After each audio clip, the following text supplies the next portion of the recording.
4, 3, 2. Good afternoon. My name is Paul Sweeney. I'm the Vice President of the Statistical and Social Inquiry Society of Ireland. Welcome to this historic 175th year of meetings of the Society. The Society has met 6 or 8 times a year ever since it was founded in 1847. Even during the pandemic, we continued to meet virtually thanks to science. And this is our first hybrid meeting, us here in the Aras and you out there. Now I'll hand over to Ronan Lyons, the Secretary, to read the minutes of the last meeting. Thank you very much, Paul. The 7th and final ordinary meeting of the 174th session of the Statistical and Social Inquiry Society of Ireland was held at 4:30 on Thursday, 17th of June, online due to COVID-19 pandemic and associated restrictions on physical meetings, with assistance from Trinity Research in Social Sciences.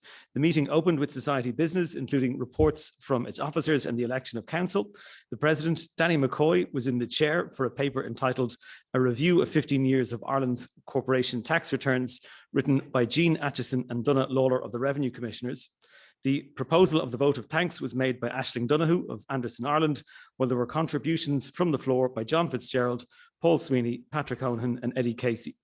Following the discussion and responses from the author and from Keith Walsh, also of Revenue Commissioners, the President thanked those who had contributed and brought the meeting and the 174th session to a close. Thank you, Paul. Thank you, Ronan. Just to let you know that the meeting will end at 5:15, but we would like contributions from you and comments. But if you put them on the chat line below on your screen, and also you can submit them to Ronan well, you can look up the Secretary at SSISI.ie. And they will be published on our website, which goes way back to Black 47. So we're honored to be here in Aras and to be here physically and broadcasting from the Aras. This was the home of the Lord Lieutenant of Ireland who ruled on behalf of Queen Victoria. 1847, the year the Society was founded, had seen the country ravished by famine for a number of years. And while there was indifference here from the Lord Lieutenant, down in Dublin, the Protestant Archbishop of Dublin, Bishop Whately, together with a group of intellectuals, the founders of this society, were meeting to see what could they do about the famine. And they set up this society to address that and any other pressing issues of the day. And that tradition has continued on to this day. Now, the inquiry, today we'll have Danny McCoy, and it is with great pleasure that I introduce someone who has devoted his life to the spirit of inquiry, one who is both a public intellectual and a man of the people. An Uachtarán, Michael D. Higgins. Over to you, Mr. President.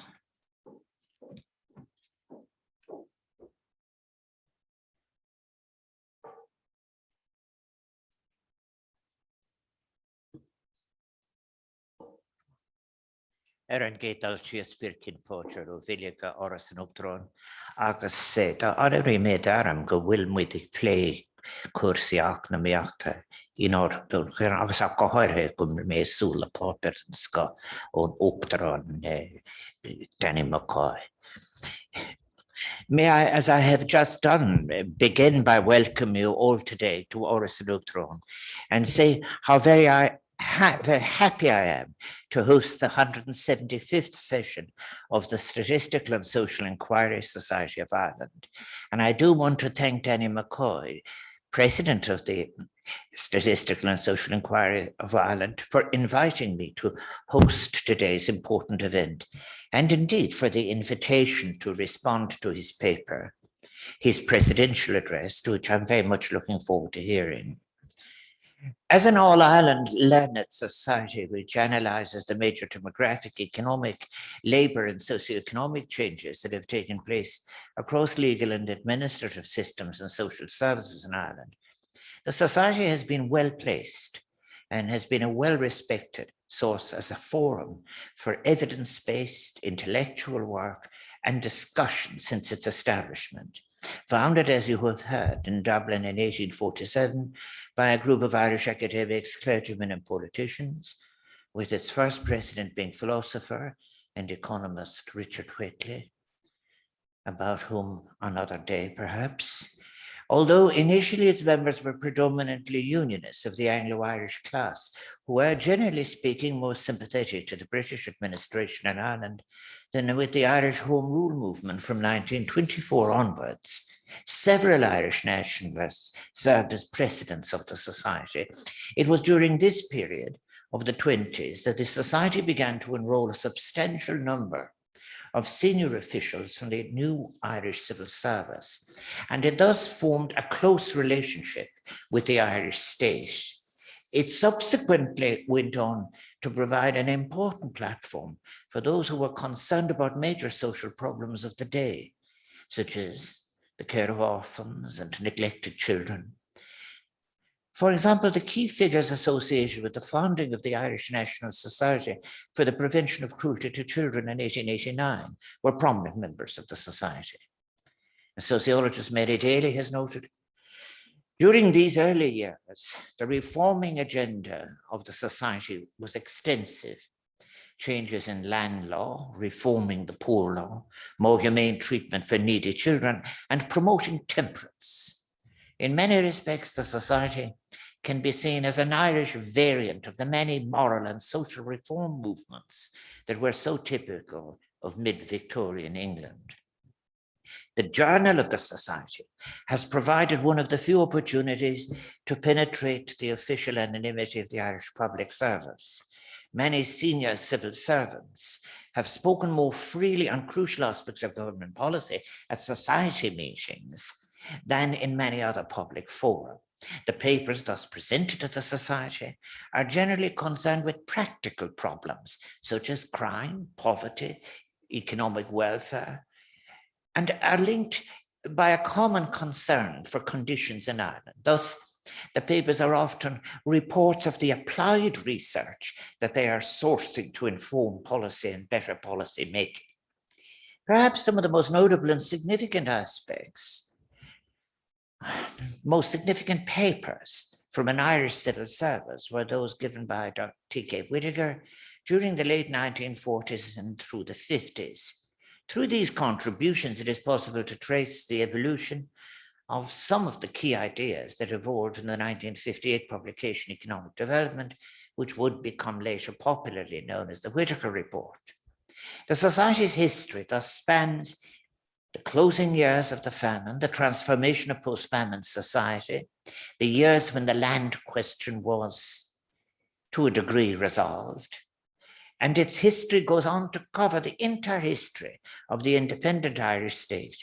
Through the Journal of the Society, we can see how major issues such as immigration, poverty, and the management of the economy have been evaluated by successive generations of members, and a critique has been offered as to what is perceived as the relative success, or otherwise, of various government policies in tackling a range of issues.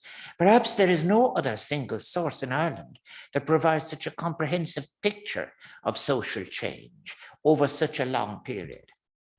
The Society's several public meetings that are held each year at which papers are read allows for engaged discussion, due in particular to the open forum that precedes each paper. The proceedings that are published subsequently in the Journal of the Society allows for more widespread dissemination of papers as well as the ensuing discussions. Thus, the Society provides a unique meeting ground for discussion between decision makers in the public service, trade union movement, business, academic, and research communities. There were some contentious moments in the Society's histories too. And there were undoubtedly limits to the aforementioned freedom of speech which civil service could enjoy. Mary Daly refers in her history of the Society to an incident in 1932 during which Joseph Brennan, chairman of the Currency Commission, withdrew a proposed paper following the return of a Fianna Fáil government. From the 1960s, most of the papers presented by civil servants have tended to concentrate on technical statistical matters. Perhaps sometimes they deserve the criticism of being overly and necessarily esoteric. Though it should be noted too that often the comments made in the course of discussions following such papers were to prove enlightening as to the assumptions guiding the broad direction of government policy. The growing technical complexity of the papers read to the society their use of elaborate econometric and statistical methods perhaps reflects the changed orientation of the economics profession within Ireland and the increased emphasis on econometrics and quantitative methodologies that has been favoured in economic and social inquiry in both academia and policy making, and not, may I suggest, without a significant and indeed enduring intellectual cost. The question it fundamentally provokes is as to what is theory, its realm, methodology, its realm, analytical tool, amongst many questions I may leave happily to another day. Membership of the society has perhaps narrowed, becoming ever more focused on statistically minded economists and sociologists from the quantitative rather than the qualitative side of these disciplines, many of whom are employed within the public service, private business, and academia. Such narrowing is to be regretted. It was not always so. Legal professionals were prominent until the 1920s, and numerous papers focused on legal reform. However, such topics have since become less frequently visited by the society. Thus, the choice of topic by the distinguished outgoing president of the society, Danny McCoy, is all the more welcome for these reasons. Until the 1940s, the society provided an important forum for investigating, for example, public health matters too. Today, such research is more likely to be presented in a specialist or epidemiological journal. And while there are benefits from this growing professionalization, the loss of an interdisciplinary audience is to be regretted. May I suggest respectfully then that the major challenge for the society is to find a mechanism for maintaining and strengthening this important dimension of interdisciplinarity. I believe that such an outcome would facilitate a rich connection between the social sciences, humanities, and culture, facilitate learning from the interstices between disciplines, whereas Edward Seed put it, the most exciting ideas emerge, representing two, a paradigm shift away from the strict, sometimes arbitrary divisions that have on occasion impeded academics to realize their best work, and which perhaps has fueled the decline in interest in the public intellectual and their ideas. Danny McCoy's choice of venue as well as topic is a most welcome indicator for his support of an uninhibited discussion as to the models we need for our future shared life. And may I conclude then by welcoming you again, all of you, to Aras An Uachatarain this evening on what is an important celebration, a celebration of the Society's 175th anniversary, but equally a celebration of the role of ideas in the public space, of evidence, of research, of the social sciences, and their potentially transformative and indeed emancipatory role in our lives. And I look forward with the greatest anticipation to Danny McCoy's presidential address and this evening's proceedings of the Statistical and Social Inquiry Society of Ireland. Bye-bye.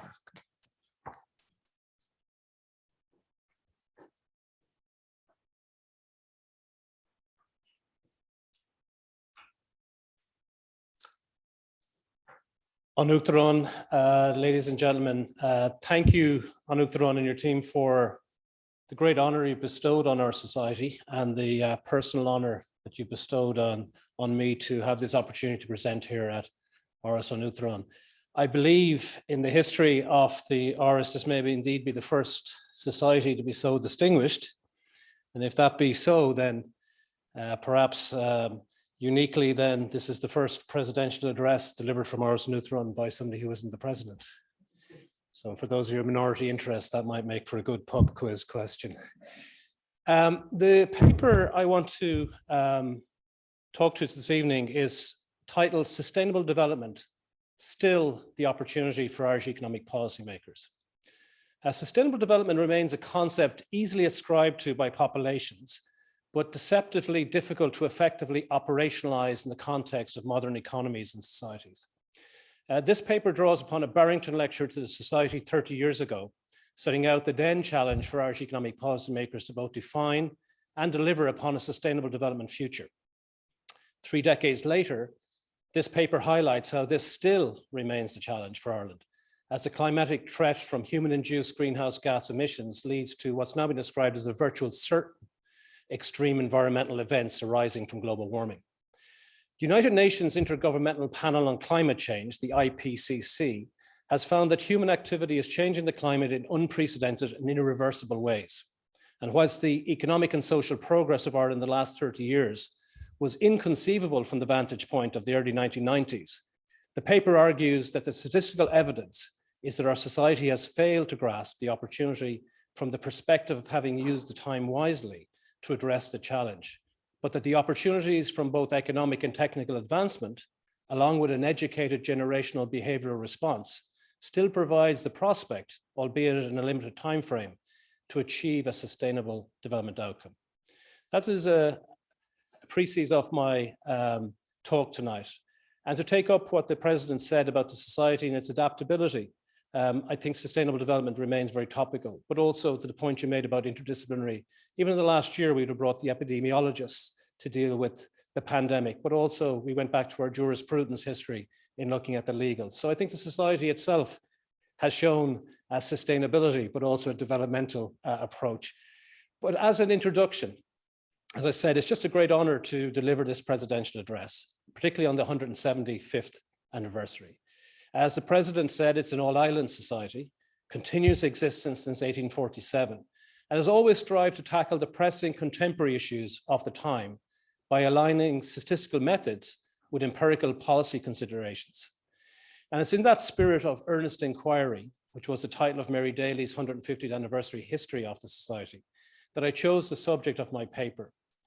The choice of paper on sustainable development was made not just given its topical relevance in advance of the United Nations Conference of the Parties on Climate Change, so-called COP26 in Scotland this year, but it also provides a 30-year arc back to the Barrington lecture I gave to the Society in the early 1990s. The title of that lecture was Sustainable Development, the Challenge for Irish Economic Policymakers. So it's with little imagination, but with significantly more experience, that the title of my current address is merely amended to insert the word still. Sustainable development in its operationalizing is the challenge for current overlapping generations within the population of Ireland. Since the 1990s, the awareness of environmental and development concerns, which were triggered in the run-up to the 1992 United Nations Earth Summit in Brazil, have at best been considered a subordinate objective to the continued primacy of economic growth as a driving objective of global communities. In the 3 decades that have passed, the concept of sustainable development has become more refined, but it remains the case that it continues to relate to the concepts of environment, future, and equity. As my University College London mentor, the late David Pearce and colleagues set out in their path-breaking Blueprint for a Green Economy in 1989, we see this echoed in the United Nations developing the Sustainable Development Goals, the SDGs, within the last decade, where the mission for the Sustainable Development Goals is to create a blueprint to achieve a better, more sustainable future for all people and the world by 2030. The SDGs are a collection of 17 interlinked global goals, reflecting the wide breadth of issues that come under the concept of sustainable development. These issues range over global imperatives to alleviate hunger, poverty, inequality, to achieve stable peace, enhance educational attainment, and respect diversity, along with our environmental preservation goals, which in turn come under a number of further categories related to air, water, and biodiversity. Climate action is specifically covered as SDG number 13, with the ambition to take urgent action to combat climate change and its impacts. My paper will necessarily restrict its focus on this climate change SDG, but I am conscious that a systems thinking approach to the broader sustainable development agenda requires holistic analysis on how constituent parts interrelate and work over time within larger systems, both physical, political, and social. Indeed, one of the lessons I learned back in the 1990s was not to see the economic production process as linear, with inputs into production, into outputs that are then consumed and in turn end up as waste, with little concern for feedback loops or circularity from the pollution or degradation so caused. A material balance approach or circular economy draws us into an understanding of the first and second laws of thermodynamics. The first law is that matter is neither created nor destroyed, but merely changes composition. The second law, that of entropy, which is the degree of disorder in a system, meaning in effect we can't fully recycle without losing energy. These are my layman's interpretations of these laws. And very succinctly, they really mean we have a limited number of resources on Earth, and in their usable form is likely to be diminishing over time. Entropy actually relates to a closed system. While Earth is not quite closed, it still receives energy from outside the system, from the sun, but we leave that aside for the moment. The interpretation of the laws of thermodynamics would then challenge the conventional linear thinking of maximizing the flow through the system, because maximizing the flow, like a measure like GDP, for instance, would be replaced by an objective of conservation of the stock of resources that we have on board a spaceship that we call Earth. And slowing off that flow would be a more optimal strategy than trying to maximize the use of our limited resources. I'll use the term ecocentric and an ecocentric perspective in my paper. And by this, I consider an ecocentric who looks at the ecological constraints as binding, whereas technocentric perspectives would see the technical capacity to push back these limits to growth provided by nature. This debate between ecocentrics and technocentrics on the growth dilemma will reemerge, and reemerge in the next couple of weeks, I would say, in Ireland, as the international agreements and the constraints therein become more binding. Ecocentric viewpoints would see natural capital as being non-compensatable or unsubstitutable by growth in other forms of capital. These other forms would be human, social, technical, or financial. This would constitute a strong form of sustainable development from an ecocentric perspective. My simple categorization here is that technocentrics will ascribe to a more weak form, whereas various forms of capital are considered substitutable for each other. And that includes substitutable for natural capital. Just take a simple example to illustrate. A country may find a fossil fuel resource right now, like an oil field, as a non-renewable or exhaustible resource. This would be a strong form would recommend that the resources remain untapped.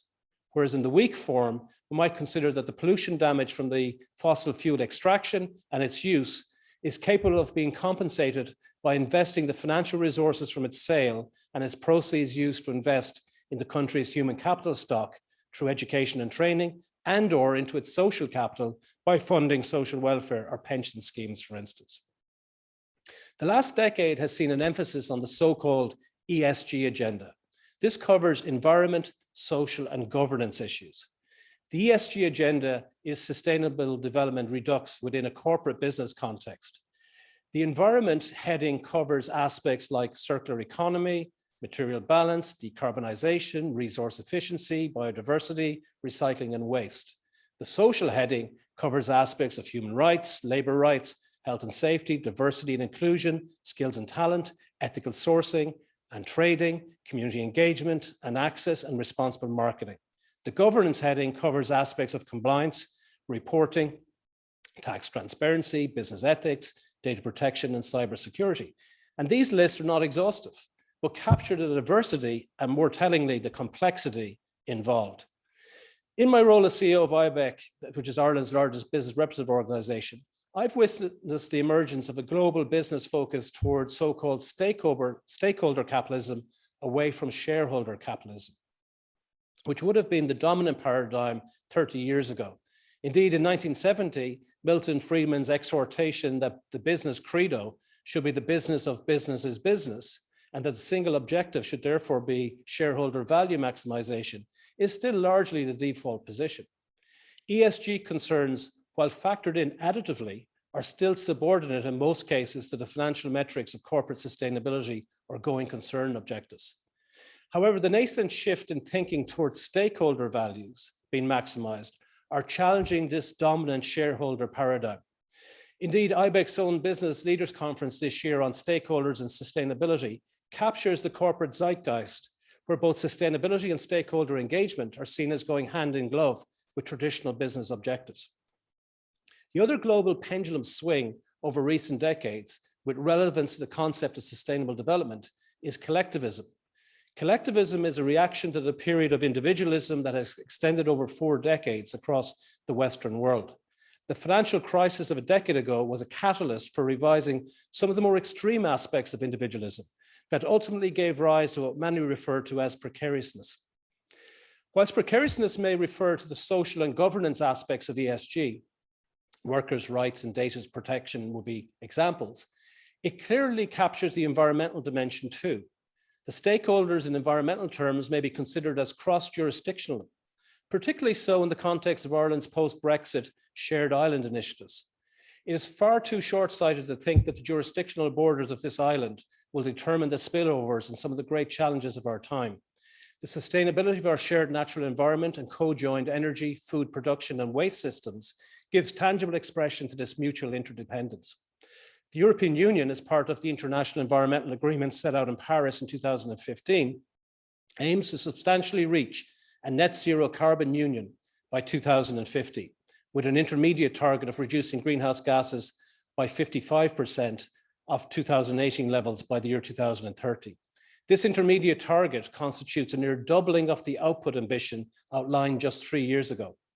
Given the costs of abatement are non-linear, in that they will increase significantly for greater percentage reductions, the cost will significantly be more than doubled. Post the disruption from the global COVID pandemic, there is also less time to 2030 to achieve the target.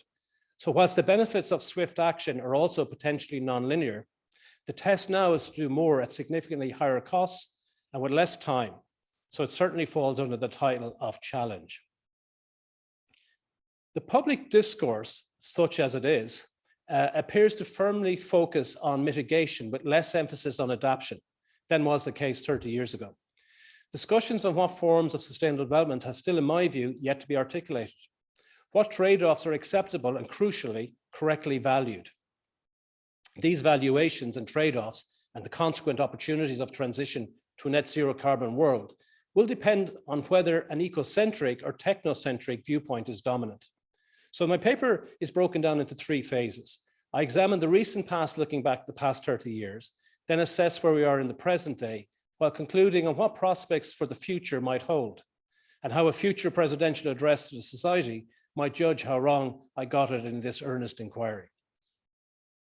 The past is another country. Well, when reflecting on this lecture, Hartley's words that the past is certainly a foreign country, they do things differently there, was on my mind. In 1990, when I first joined the Economic and Social Research Institute, the existence of our society and the topic of environmental economics were a revelation to me. The first revelation was the society itself.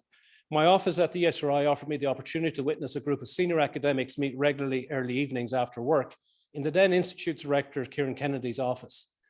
On inquiring, I was told it's either the Council of SSISI, which I'd never heard of, or the Board of Directors of Home Farm Football Club, which I had. Both meetings seemed to significantly overlap on membership, but another great personal mentor and legendary statistician, Dennis Caniff, put me on the path to SSISI today.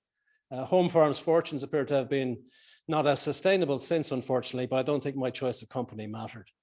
The second revelation was the guidance of another SSISI president, John Fitzgerald, which was really to delve into the deep end of the environmental agenda, of which at the time I knew precisely nothing. My familiarity with the scientific periodic tables was stretched as I quickly learned what sulfur, carbon, and ozone were about, and identify their symbols too. As the Irish government in 1990 held the then European Community rotating presidency, with the lofty ambition of it being declared a green presidency, there was plenty of interest in the work that John and I were undertaking on topics like acid rain, nitrate pollutants, and carbon pricing.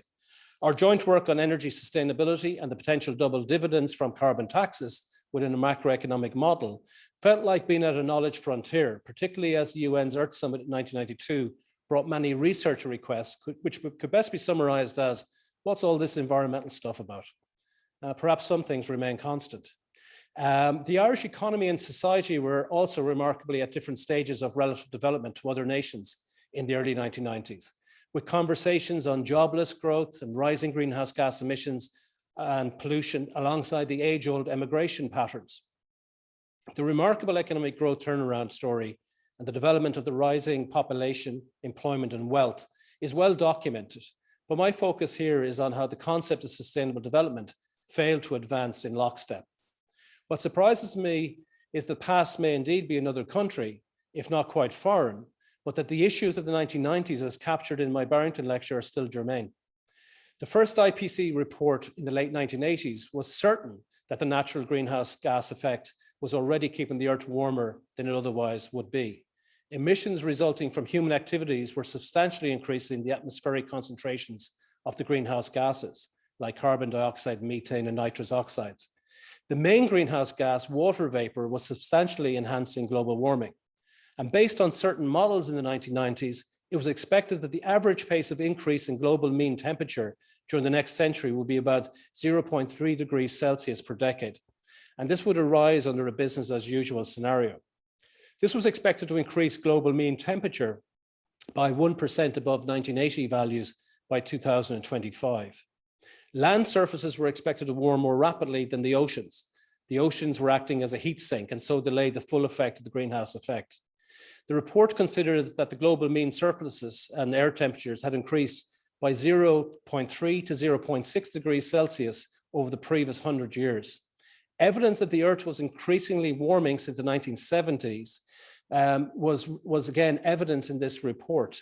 But interestingly, prior to the UN Earth Summit, first one in 1972, the concern then was the Earth may indeed be cooling. Whilst the numbers and model sophistication has changed, the statistical probabilities of warming sound remarkably like today.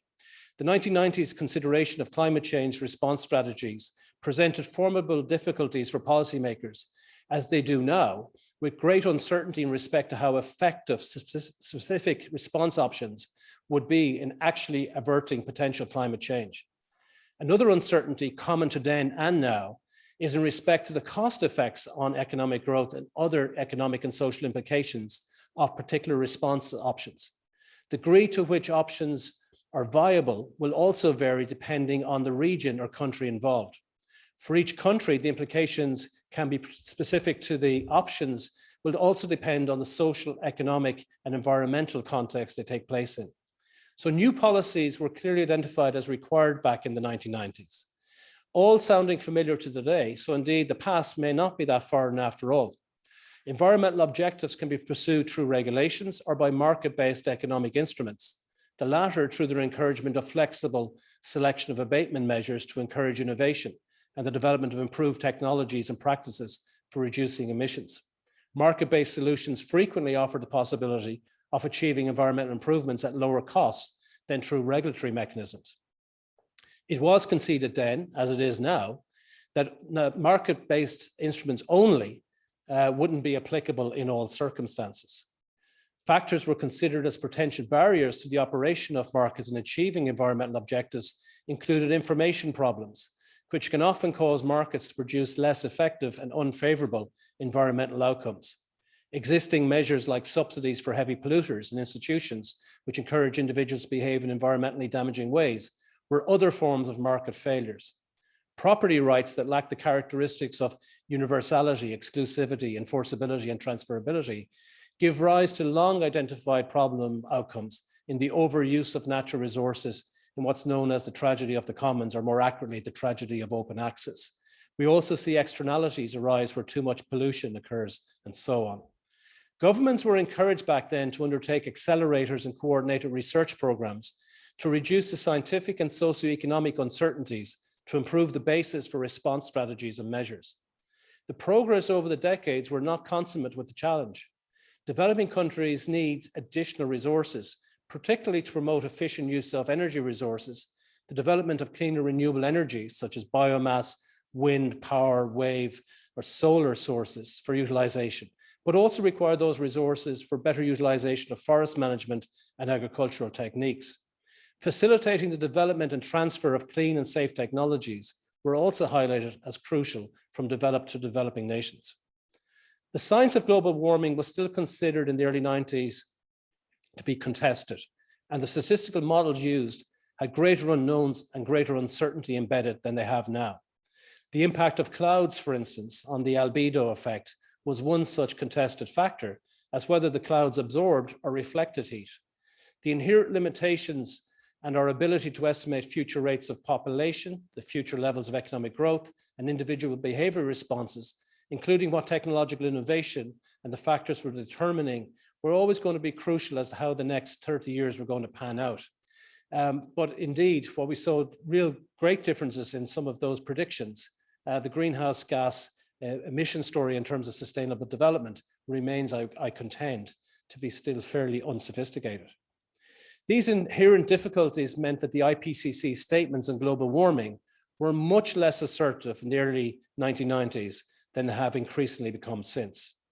By 1994, the United Nations Climate Change Framework Convention was set up with the first conference of the parties, COP1, meeting in Berlin in 1995.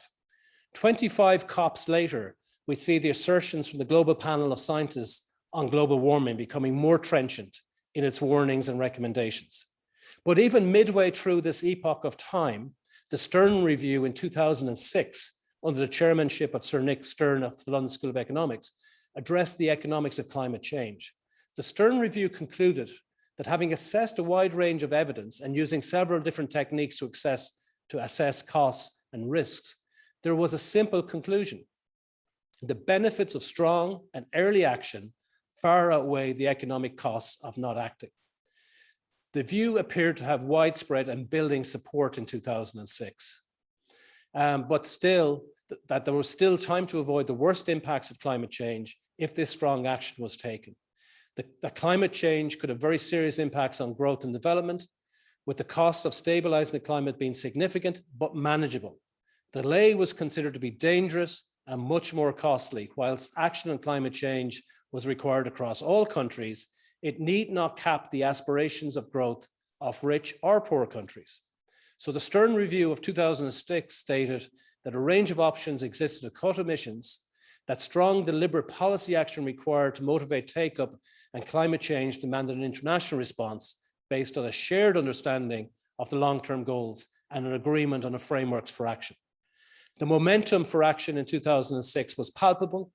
The success of the United Nations Millennium Goals on poverty demonstrated that countries acting globally around a shared purpose could yield remarkable results. But the great financial recession of 2007 to 2011 appears to have relegated the global climate response once more. The Paris Agreement under COP21 in 2015 appears to have put the target ambitions back on track, with 191 countries signed up to the targets for keeping mean global temperature well below 2 degrees Celsius on pre-industrialized levels, with a preference to limit it to 1.5 degrees Celsius. In contrast to the 1997 Kyoto Protocol, the distinction between developed and developing countries is less distinctive under the Paris Agreement, possibly reflective of more convergence in economic development globally. In Ireland, the trajectory of our greenhouse gas emissions between 1990 and 2019 have risen from approximately 54 million tonnes in 1990 to a peak of 71 million tonnes in 2001, with an oscillation around an average of 64 million tonnes since. There is no clear downward trend, despite the international commitments. Many sectors have been remarkably stable without any discernible downward trend, apart from waste, industrial processes, and residential. Transport, however, has been the most substantial increase, doubling in emissions, whilst agriculture, despite much public comment, been actually quite stable if rising slowly, despite the really strong increase in output. Economic output during the period trebled. So say that again, it trebled, but yet we see from the greenhouse gases that they were remarkably stable. This is a huge decoupling of greenhouse gas emissions from our economic activity. This holds whether you use GDP, GNP, or modified domestic demand, stripping out the impacts of foreign direct investment in our numbers.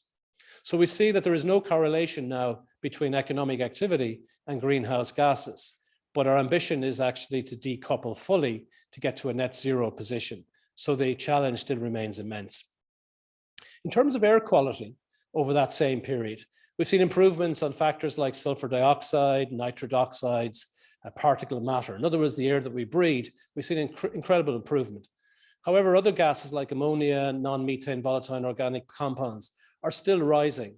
And so this is impacting on our health. After years of steady improvement, water quality in Ireland is in decline, primarily due to nutrient pollution.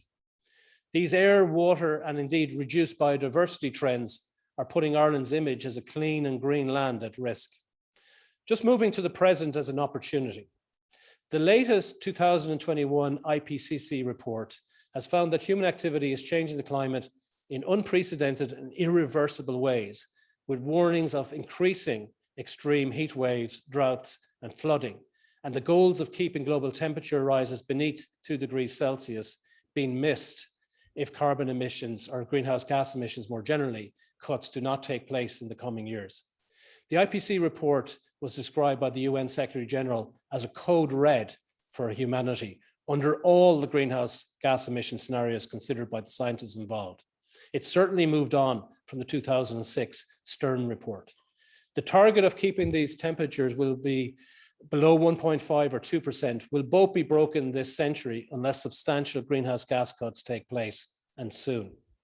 Among the key points in the IPCC report are that the global surface temperatures have risen by over 1 degree Celsius since 1970, with the past 5 years having been the hottest on record since our society was created back in the 1850s. The recent rate of sea level rise has nearly trebled compared to the period 1900 to 1970. And there is now 90% likelihood that human behavior is the main driver of the global retreat of glaciers and decrease in Arctic sea ice since the 1990s. It is, in quotes, virtually certain that extreme weather events such as heat waves have become more frequent and more intense since the 1950s, and cold events becoming less frequent and less severe. In Ireland, the Climate Action and Low Carbon Development Act of 2021, signed by An Uachatarain in July, means that Ireland is now legally required to achieve net zero emissions by 2050, but also to achieve over 50% reduction by the end of the current decade. The Act provides a framework to meet Ireland's international and EU commitments. The immediate target of making a 50% reduction by 2030 is challenging because of a reduction of 7% per year. It is also, though, an opportunity to transform the economy to create new jobs, protect the natural environment, and build a greener and fairer future. So the policy environment has been significantly improved in the last 30 years by the establishment of both the Environment Protection Agency, the EPA, and the Climate Change Advisory Council. The EPA is responsible for protecting and improving the environment as a valuable asset for the people of Ireland. It plays a key role in environmental regulation, provision of knowledge, and advocacy for the environment. The Climate Change Advisory Council is an independent body tasked with assessing and advising how Ireland is making the transition to a low carbon, climate resilient, and environmentally sustainable economy by 2050. Both entities help focus climate action as a primary objective for Irish society. Indeed, the hearings by the Parliamentary Joint Oireachtas Committee on Climate Change and the Citizens' Assembly have been notable additions to public discourse in the last decade as well. Media coverage in Ireland, like in other societies, remains modulated in highlighting dramatic weather events to drive awareness, while having to compete with unregulated social media commentary of dubious integrity, providing some interesting insights. Robbins in particular provides some interesting insights on the media and climate change interactions in Ireland specifically in the last year. The Irish economy has been dramatically transformed over the time span that this paper is addressing, but in the last decade in particular has witnessed spectacular economic growth. Since 1990, the Irish economy has benefited from the peace process on the island, by the establishment of the common euro currency, the integration and enlargement of EU member states, and the Celtic Tiger population and economic growth spurt. Despite the fallout from the global financial crisis from 2007-2011, Ireland has experienced the most remarkable growth predicated on corporate intangible asset migration into Ireland, which has more than doubled economic activity while substantially increasing disposable incomes and wealth positions. Ireland has been catapulted to the top of global wealth tables, an inconvenient truth for many, both domestically and internationally.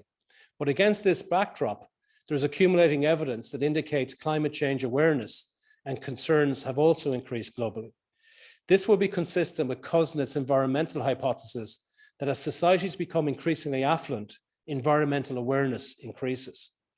A recent 10-year panel data study confirms that the generation gap about climate beliefs shows that younger people care more about climate change than older people. The study, taken over the period 2009 to 2018, used a panel data of 56,000 New Zealanders and tested two beliefs. The first, is climate change real? And the second, is climate change caused by humans? And this differs between the age cohorts. There are 12 five-year birth cohorts spanning those born between 1936 and 1995. And the results are interesting because they confirm the generation gap in the average, that is the mean or the intercept, climate change beliefs, but not over time. The increase or the slope is the same regardless of age. So the generation gap occurs because older cohorts started from lower initial belief levels around 2009, but all age cohorts increased their belief levels at similar rates over the last decade. And these results were not qualified by respondents' gender. There's no gender difference. So the findings offer hope for collective action that bridges efforts across generations, and indeed might be a prelude to a collective consciousness about global climate change, given the high educational attainment levels, particularly in countries like Ireland. The Irish government is expected to propose a series of carbon budgets covering 2 5-year periods, 21 to 25 and 26 to 2030 in the coming weeks. The world-leading Science Foundation Ireland Research Centre on Energy, Climate and Marine, MARI, notes that both carbon budgets aim to reduce emissions by 51% relative to 2018 by 2030. MARI considers the options in trajectories towards that final target, and the big choice is between early or delayed action scenarios. The initial starting level will substantially be determined by the role of land use change, and forestry. This sets a binding commitment for each EU member state to ensure it is accounting for emissions from land use that are entirely compensated by an equivalent removal of carbon dioxide from action in the sector involved. It is an offset or a no debit rule in accounting terms. The national peatlands and forests are sources of carbon capture, but as they're exhausted by harvesting, new replenishment stocks are required. Indeed, in the case of peatlands or bogs, these are exhaustible fossil fuel resources, so they need to be preserved, whilst forestry assets are renewable resources that require careful husbandry to ensure net carbon neutrality. Indeed, in my 1993 paper, I used peatlands and bogs as a case study on how valuation techniques could help operationalize sustainable development.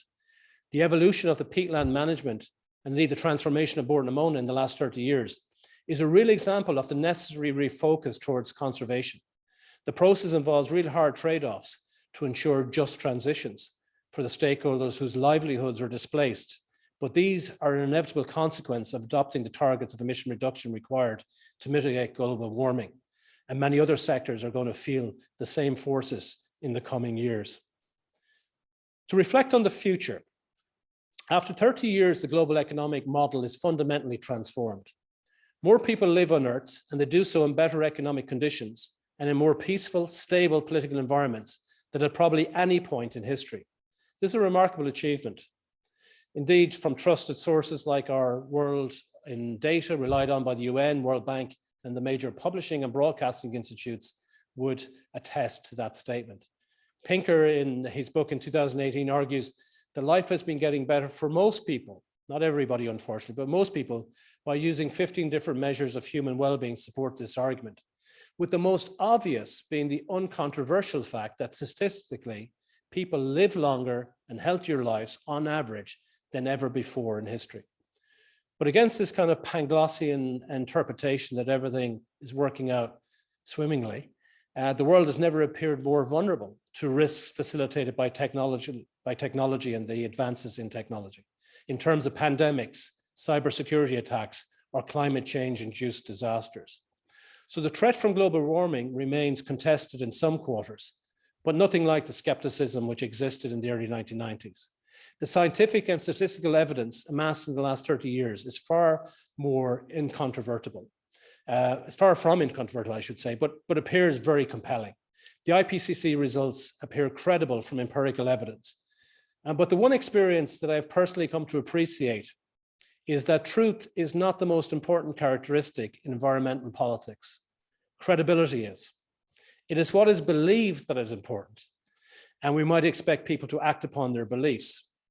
The last decade has rocked our collective faith in sources of truth from the explosion in the internet and social media.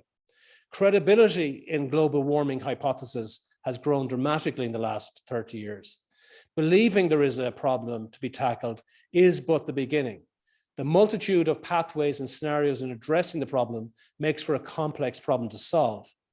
As Irish climatologist John Sweeney, who happened to be the discussant on my 1993 lecture, has recently commented that research capacity and capability, aided by greater statistical computing power, has enabled greater clarity on what future climate scenarios are available to us. The research of Marie in particular is noteworthy in its excellence in this domain. But as Sweeney points out, Ireland is not identified internationally as showing leadership in pushing for increased mitigation ambition, even within the EU. But he is seeing a social consensus on climate change shifting, led, he says, by the youth and the NGOs to move beyond science and economics to a higher plane. I don't share that assessment. I share the optimism, but not the assessment. While the younger generational awareness is substantial, I don't believe we have moved beyond either the science or the economics, if by moving beyond infers we accord either sufficient focus and understanding to both. By not fully appreciating the interplay of science and economics in our society, we limit our capacities to address the trade-offs between the generations and socioeconomic groupings that are necessary for operationalizing sustainable development objectives. Reflecting on the last 30 years in Ireland, on the progress towards a sustainable developed focused society, I offer the following observations. The lack of binding and enforceable targets with a full societal appreciation of the enormity and the hard trade-offs involved has meant that progress has been uneven at best. It's not been a spectacular failure, as some more ecocentric commentators would suggest. Instead, most key statistics of progress over the lifetime of our society are now at a historic high point. Enormous social and economic progress achieved in reversing population decline from immigration, through creating world-class living standards and quality of career opportunities, supportive social protection nets, enlightened global mindsets within the population are evidence to this. The decoupling of the greenhouse gas emissions from economic growth has been significant, but the challenge to go further by halving emissions within a decade and to be net zero carbon within the next 30 years is daunting. But the technological progress of the last 30 years must offer us some confidence. The challenge is not so much the technical know-how, but rather the societal know-what. Slogans and trite virtue signaling from all sectors of society reveal an ignorance of the task at hand to achieve sustainable development. The strong form of sustainable development, which collapses quickly to stating mitigation, not adaptation, is always and everywhere the only outcome, is one such limitation. That offsets in other jurisdictions are somehow morally repugnant when emission reductions is best done where the economic costs are least, and by facilitating investment and technology transfer into developing countries to compensate those nations to achieve their other societal objectives. The other limitation is to see that natural capital is always superior to human, social, and technological capital. All of these things in turn compound the problem rather than alleviate it, and actually pushes us off the path of solution. If prediction must be made, and it's best not to do so about the future, however, if we must, I do have one prediction. If a technocentric perspective does not form part of the response to our global climate challenge, a pure ecocentric one will certainly deliver a dystopic outcome, dividing not just nations, but socioeconomic and intergenerational groups within nations. As Ireland embarks on a post-COVID pandemic, post-Brexit decade, the challenge of sustainable development is still the challenge for policymakers, be they economic or not. Lest I end on a negative note for posterity, I remain optimistic that sustainable development challenge can be met, but perhaps not in the initial short timescale the IPC recommends. But with human ingenuity and solidarity, every anthropogenic problem can be tackled. Every epoch through time teaches us that with sufficient statistical and social inquiry, most challenges can be overcome. The Irish famines of the 1840s, precursors to the establishment of our society in 1847, should remind succeeding generations that security of supply of essentials for existence should not be taken for granted, be that food, energy, or shelter. Contemporary concerns on energy and housing should not blind us to how important our modern food supply chains are, and that the security of food supply needs to be focused upon in our decarbonisation transition. To finish on a quote from Ulysses by Tennyson, not Joyce, we have touched to our forebears, perhaps, when this was published contemporaneously in 1842, when our society was being created. The quote is, "Though much is taken, much abides. Though we are not now that strength in old days, moved earth and heaven, that which we are, we are. One equal temper of heroic hearts, made weak by time and fate, but strong in will, to strive, to seek, to find, and not to yield." That's my hope.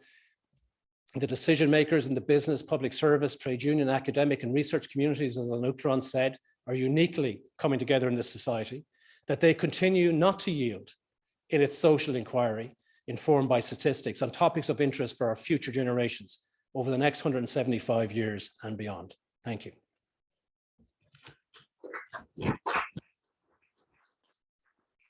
Thank you very much, Danny. And I call upon the President Michael D. Higgins to propose the vote of thanks.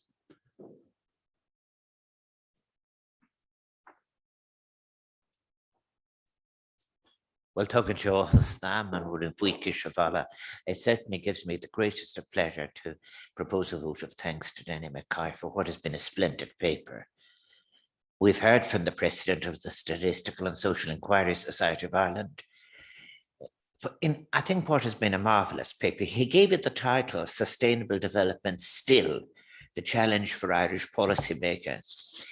And it was, I believe, a tour de force. It revisited his previous groundbreaking paper of almost 30 years ago, the one for which he was awarded the Society's prestigious Barrington Medal.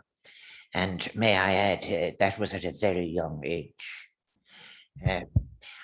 As I revisited that excellent paper from 1992, I was more than a little depressed to consider how little progress has been made in the last 3 decades on the topic of sustainable development, and in particular on climate action.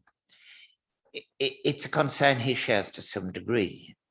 The late 1980s and early 1990s had given way to sustainable development becoming a mainstream concept, thanks, among other developments, to the influential 1987 report of the World Commission on Environment and Development, or the Brundtland Report, as it is commonly known, named after its chairperson, the then Prime Minister of Norway. That report made what was a seminal contribution to the ecological discourse, as well as providing the modern three-pillared definition of sustainability. It also grounded the concept of sustainable development in intergenerational terms. Quote, humanity has the ability to make development sustainable, to ensure that it meets the needs of the present without compromising the ability of future generations to meet their own needs.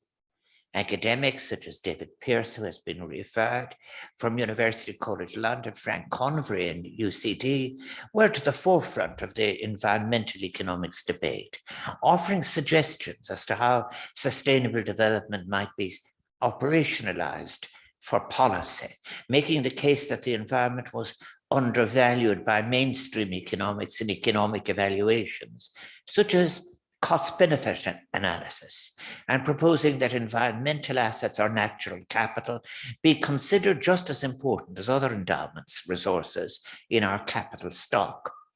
The 1992 United Nations Earth Summit in Rio de Janeiro, at which I was present as part of a team making a documentary entitled grandly 7 Days to Save the World, was a milestone and a moment of hope. It created as a response to emerging crises, it was.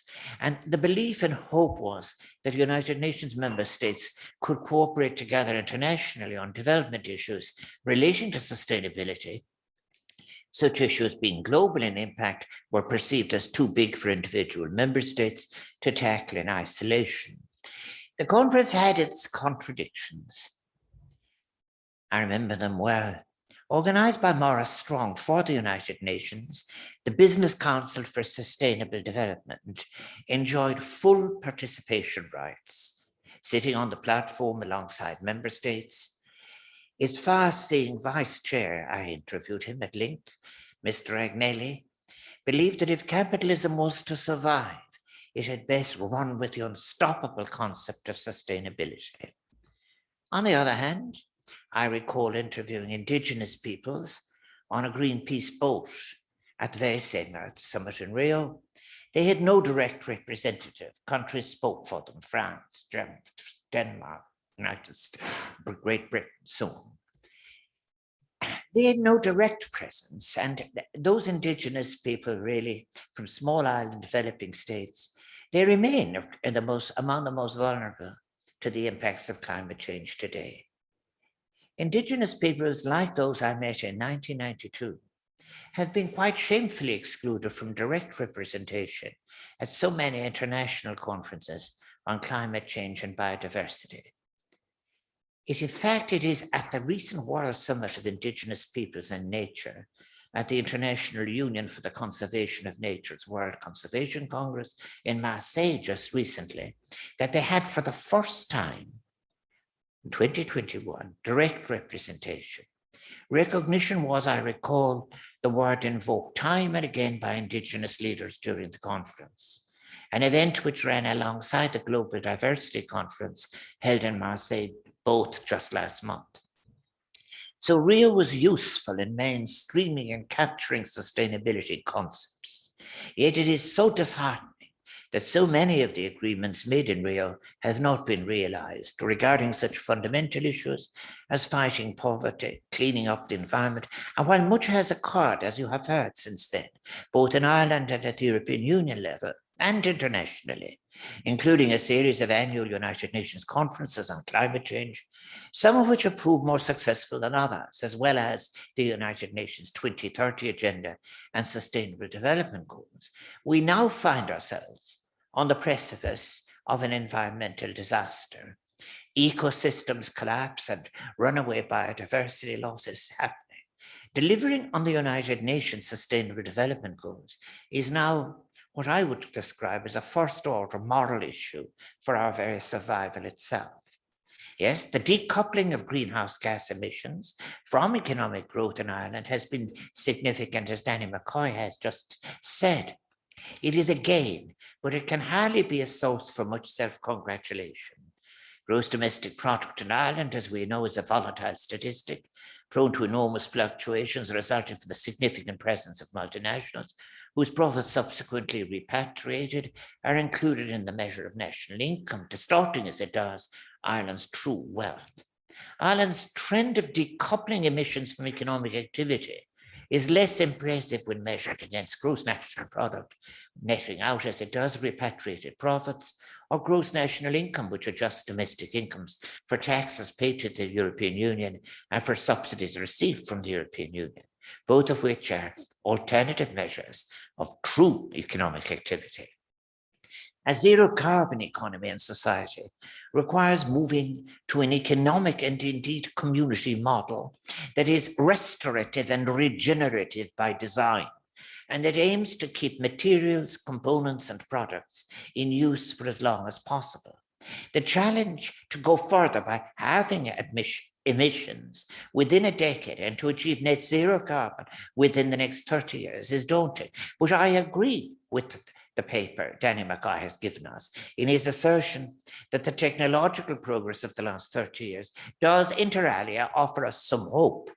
A technocentric perspective must form part of the response to our global climate challenge, yes, but ultimately it is as a society, all of us, as responsible citizens, who must adapt our lifestyles in terms of consumption, behavior, and production so that we live more sustainably.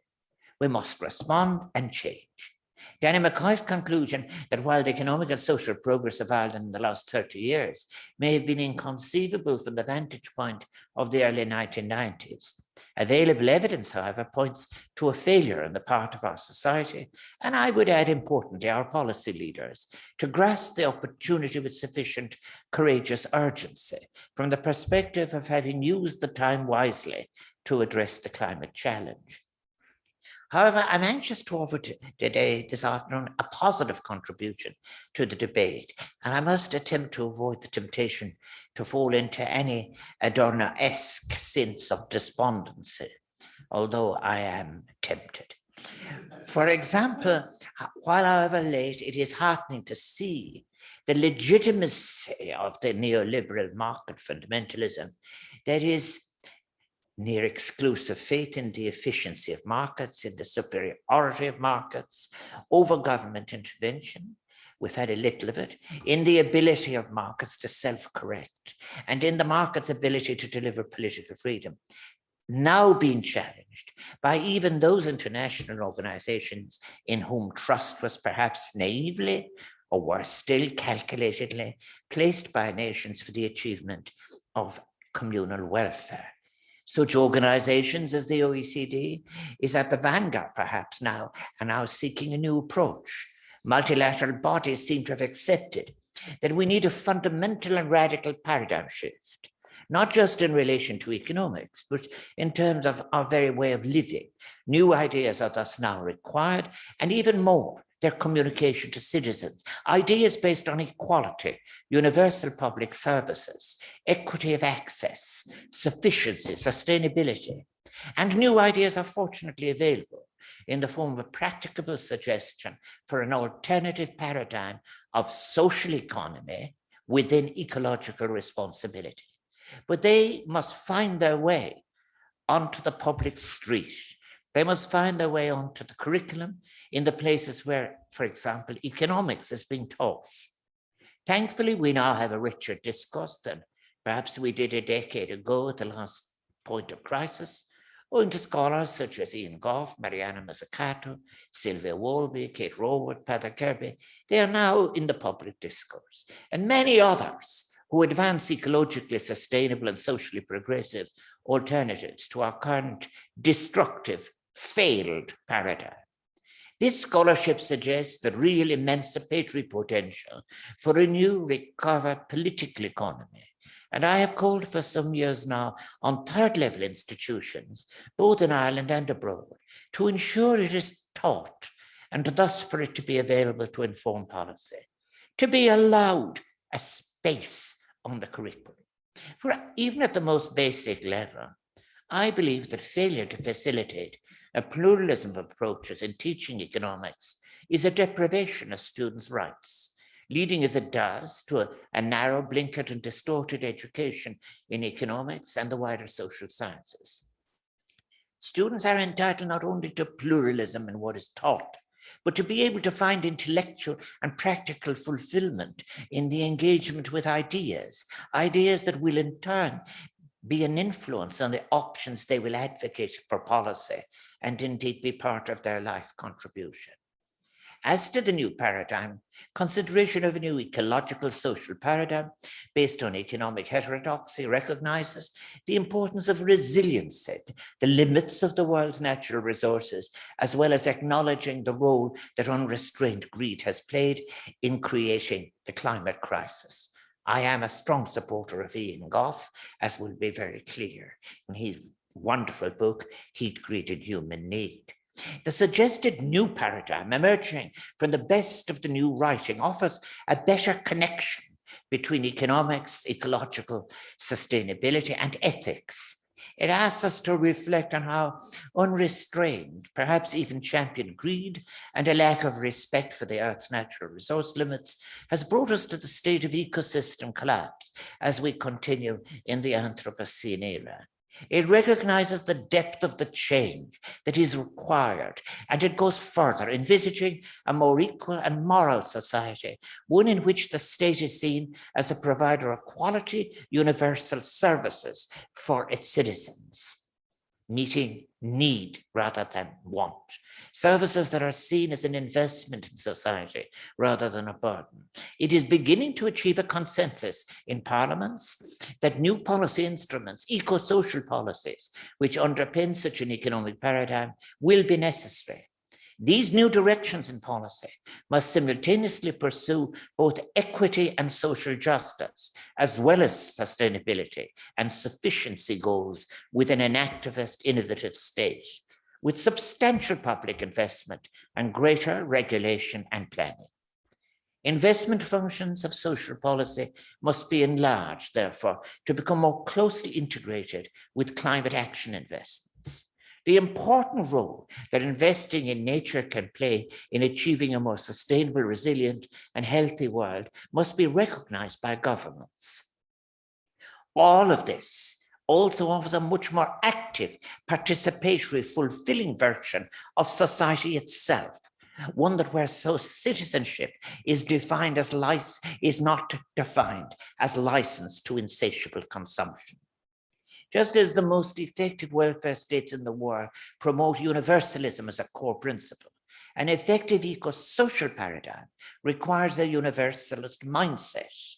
This is fundamental as a compass, as are additional targeted measures to mitigate against any regressive impacts of decarbonisation policies on lower income groups or cohorts who will be impacted more adversely by the shift to a low carbon economy and society, such as, for example, those losing jobs resulting from the closure of legacy industries. In Ireland, this will mean a just transition must be achieved for those impacted by the closure of unsustainable carbon-intensive activities. Electricity production, for example. Workers must be offered reskilling opportunities to enable them to find suitable jobs in other areas, such as the green economy, or upskilling opportunities that can achieve sustainable incomes in other parts of society. A model for such a just transition has been made available to us by the National Economic and Social Council, whose 2020 report number 149 provides a framework within which the transition to a new political economy may facilitate a just transition. Participative decision-making models, such as that advocated in the People's Transition Task's recent report, views climate action as an enabler of local development, giving people and communities ownership of the transition to zero carbon societies, and enhances public support for a just transition by tackling inequality and raising standards of living through the delivery of climate solutions. Policies that promote real regionalism can also be central to a just decarbonisation. Mazzucato and others, who have provided frequent, insightful contributions to publications such as The Economist, Social Europe, and elsewhere during the pandemic's unfolding, have proposed that any firm-level financial assistance provided to recapitalise major companies in the wake of COVID-19 should be conditional on a greening agenda for its receipt. Such a suggestion is both a useful and reasonable contribution as we all seek to forge ahead with advocating an eco-social paradigm which now represents our best hope for a sustainable future and the most authentic demonstration of intergenerational solidarity. Out of respect for those who have suffered greatly, in particularly owing to the pandemic with which we struggle, those who've lost their lives and indeed the bereaved families, we must not drift into some notion that we seek to recover what we had previously as any sufficient resolution, that we should regard it as sufficient response to what we now face, that we merely revert to the insecurity of where we were before through mere superficial adjustment of fiscal and monetary policy parameters.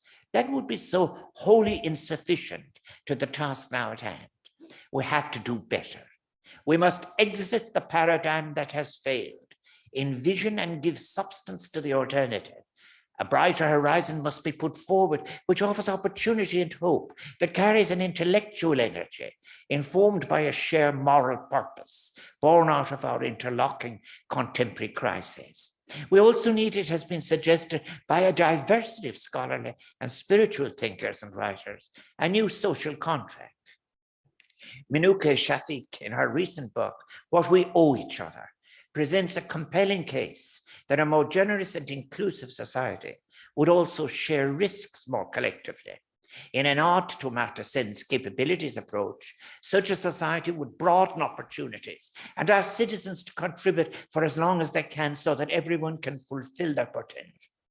Shafiq identifies the key elements of a more generous social contract, one founded on solidity, solidarity, and harmony, one that recognizes our interdependencies, supports and invests more in each other to build a more inclusive, cohesive society together. A statistical issue of relevance to sustainable development is that of time preference. It is a notion in economics and economic evaluation specifically that seeks to capture the trade-off between consumption today and consumption in the future. Many environmental economists have warned for quite some time now that the discount rate, the rate at which society is willing to trade off present for future benefits, has been set too high in economic evaluation, thereby favoring short-term projects, including in environmental policy, to perform better in cost-benefit analysis than those with a longer time horizon, which includes so many projects that deal with climate change mitigation. Empirical evidence suggests that humans tend to value immediate or near-term resources at higher levels than those acquired in the distant future. If we have any sense of intergenerational justice, then surely it follows that we have a moral duty to protect the interests of future generations, ensuring some level of intergenerational equity by preventing the present generations from ignoring the long-term environmental and other consequences of present-day economic activity. Social discounting, so prevalent in influential cost-benefit analysis, can almost entirely devalue the economic and social impact of even catastrophic environmental events occurring outside a 50-year time horizon. For example, the present value of a catastrophic event occurring 50 years from today would be valued at less than 1% of its future value, assuming a 10% discount rate.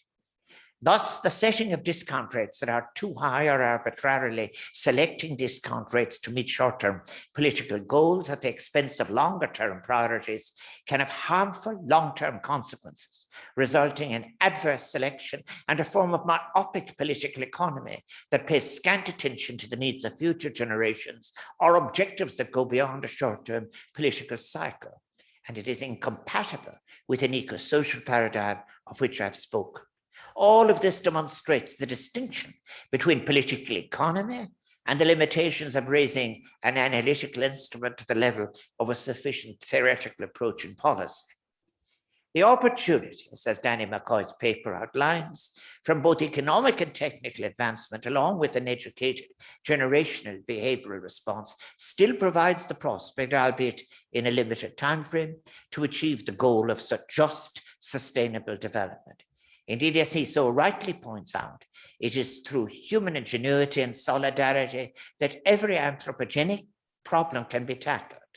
We have no other option available to all of us as global citizens now, but to make radical shifts towards a decarbonized existence if we have any hope of avoiding the bequeathment to current and subsequent generations of a hostile, volatile, and threatened planet. Unless we collectively take action to prevent catastrophic climate change together with a real commitment and transfer of resources towards assisting communities to prepare for and adapt to changing climates, population flows driven by climate shifts will take place in a context where old and emerging conflicts will undoubtedly be exploited by those seeking to invest diversity with fear, hate, exclusion, and dehumanization. Our basic morality as humans suggests that it is unforgivable, for example, that another 100 million people be destined for extreme poverty by 2030. Should we fail to honor the commitment to tackle climate change effectively, the need for collective action addressing the climate crisis becomes more evident every month. The defense of previous generations that we did not know is not available to us any longer. A sense of justice, not only for now, but for the future, requires that the capacity and power of our residual sense of a shared humanity be invoked to give us the energy to reconnect our lives through a balanced relationship between ecology, ethics, economy, culture, and a lived experience of fulfillment. And the time to act is now. The longer we wait, the more we intensify and perpetuate the injustice of climate change, and we run the risk of correctly being regarded by future survivors of our planet as having been in collusion with what led to the destruction of the lives and environments of some of the most vulnerable peoples of our human family and the biodiversity on which our planetary life depends. May I conclude then again by thanking Danny McCoy and congratulating the Society for its contribution to Irish society for the past 175 years. I believe that Danny McCoy was quite prophetic for telling all those years ago. And today again, he has continued his contributions in his, and I think his paper represents a clarion call for us all to do so much more and with greater urgency to achieve a just and sustainable future for all of our global citizens on this shared vulnerable planet. Danny An Uachatarain is done SSISI, Mille Buicas done common, Aras An Uachatarain Donnelly, Mille Buicas per banner. Thank you very much, Uachtarán, for a most well-researched and thoughtful and indeed challenging to us all on this very existential subject. And to second the vote of thanks, I now call on Dr. Marie Donnelly, Chair of the Climate Change Advisory Council. And this will, later we'll wrap up then. Thank you. Uachtarán Danny, President of the Statistical and Social Inquiry Society of Ireland, distinguished members and guests. It is an honour to be here today in such beautiful surroundings in Aras An Uachatarain. And I thank you, President Higgins, for hosting this event. It's also a privilege to respond to Danny McCoy's address, but it is also a challenge to match his comprehensive grasp of the subject, fluency of expression, and mastery of delivery. Danny has eloquently charted the progression of scientific detection, analysis, quantification, and correlation of climate change over the last 30 years, leading us to the position that we find ourselves in today, confronted by a code red alert arising from the 2021 IPCC report. Whilst climate change is a global struggle, let me commence with a review of Ireland's place in that struggle before focusing on the wider international context.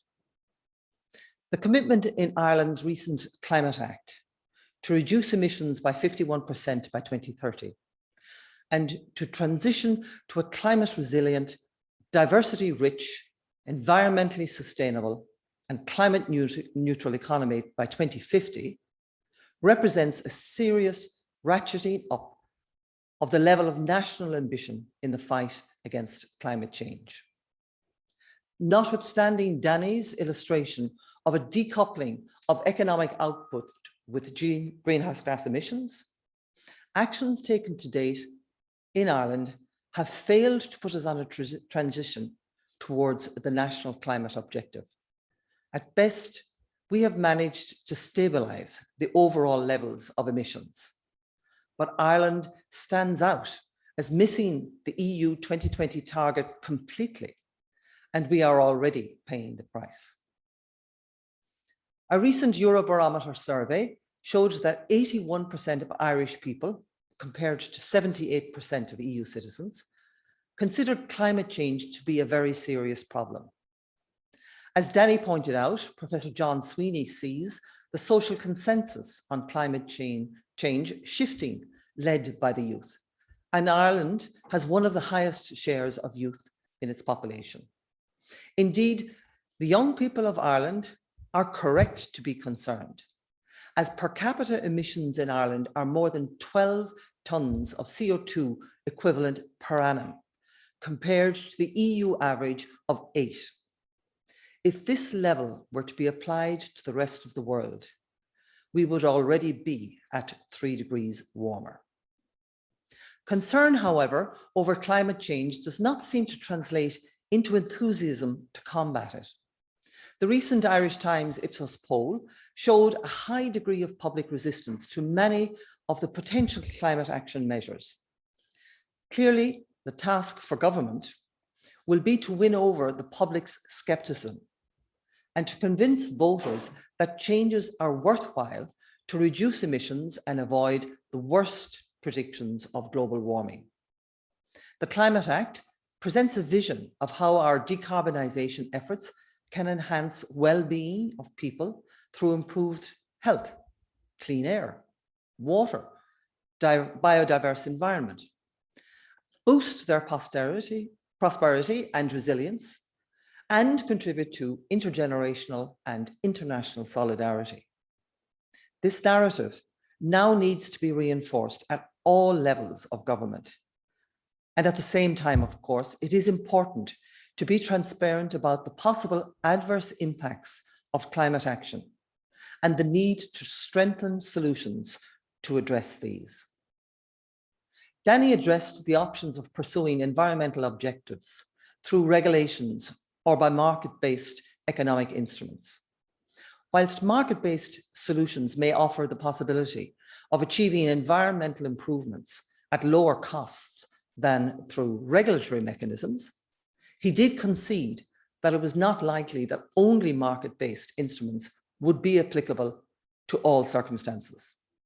An either-or option is perhaps insufficient, given the era-defining change that climate action will require. Whilst laws, policies, finance, technology, and innovation all have a role to play, in the end of the day, success can only be achieved when the hearts and minds of the population are engaged. This calls for both the climate science and policy community to be more open to inputs from the social sciences, collaborating on methods to assess the social, cultural, and political processes that shape climate debates and ultimately action. Policies and actions need to convince citizens that climate actions benefit them in order to rally their support for the changes on the ground. This includes the projection of a positive vision for a better society and a natural environment, alongside clarity on how the distributional impacts of climate policies will be managed from the outset, and how climate action can strengthen social cohesion. For example, renovating the worst performing housing stock occupied by low-income households can help address their greater vulnerability that stems from poor housing conditions. Climate action needs to extend just transition measures to all economic sectors to anticipate and manage social change. This involves the development of transition strategies in all regions, sectors, and for workers from old to new technologies and production processes. It is essential to build confidence that the distributional effects of climate policy will be equitably managed. In addition to the necessary compensatory mechanisms, this requires a fair distribution of costs and investment between governments, industries, and consumers globally to ensure that the burden of the cost is shared in a progressive manner. On this climate journey, everyone must be empowered to have a say. We must create pathways for all stakeholders to be involved in shaping climate actions and their delivery. The inclusion of local and regional actors in shaping social climate plans will help to achieve a better representation of public interests. Transition strategies for a broad set of industrial activities should develop perspectives for effective workers through upskilling, reskilling, and lifelong learning programs, as well as perhaps retirement schemes. Beyond a focus on employment, they need to create future-proof regions with diversified, resilient economies and high quality of life.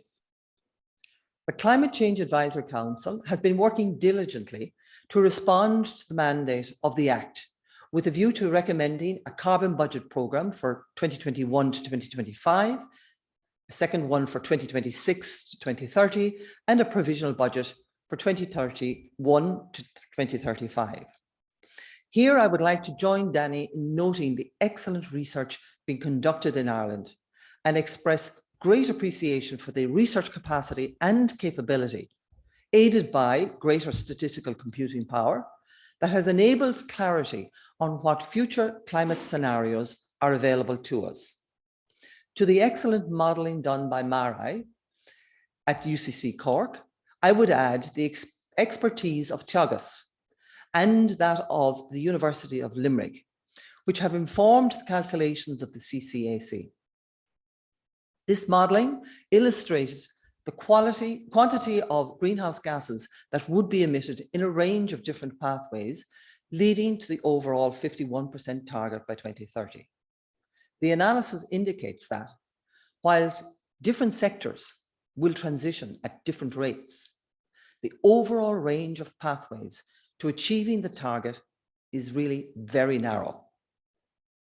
However, full and successful delivery of the ambitions in the Climate Act would position Ireland as a leader and enhance our existing reputation as a small nation punching above its weight in contributing positively to global peace and sustainable development. Climate change is increasingly perceived by world leaders as a top-tier geopolitical issue with far-reaching implications for the future of the global economy, international cooperation, and foreign security. As we approach COP26 in Scotland next month, an understanding of the wider geopolitical picture is useful in assessing the likelihood of successful climate diplomacy there. Despite some recent signs of progress, insufficient cooperation on COVID-19 and global recovery has sustained tense geopolitical relations and an uneven global political context. Throughout 2021, developing countries have continued to signal frustration with the slow progress by wealthier nations to take sufficient action on vaccine equity and global recovery. Commitments to reallocate UN special drawing rights, and indeed the joint US-EU commitment to vaccinate 70% of the globe by September 2022, have signaled emerging progress. However, the delivery of these initiatives will fall largely into the latter part of 2022. The consequence for climate action is that insufficient financial firepower and fiscal space to support developing countries in their climate transition will be available. These unfortunately limit countries' confidence to raise their climate ambitions ahead of COP26.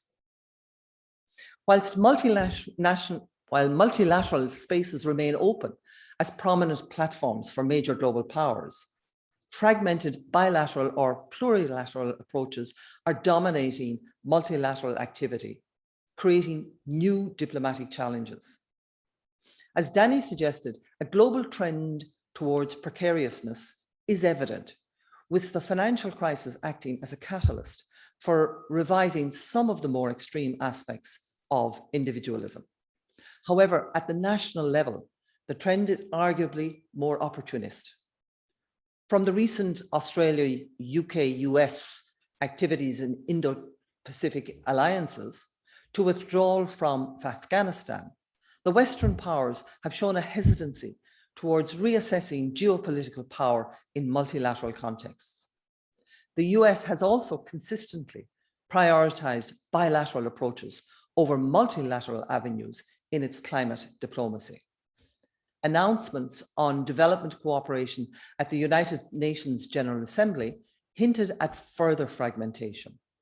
US President Biden reiterated his commitment to the Build Back Better World initiative, whilst Chinese President Xi announced a global development initiative just days after the EU revealed its own plans for the Global Gateway Initiative.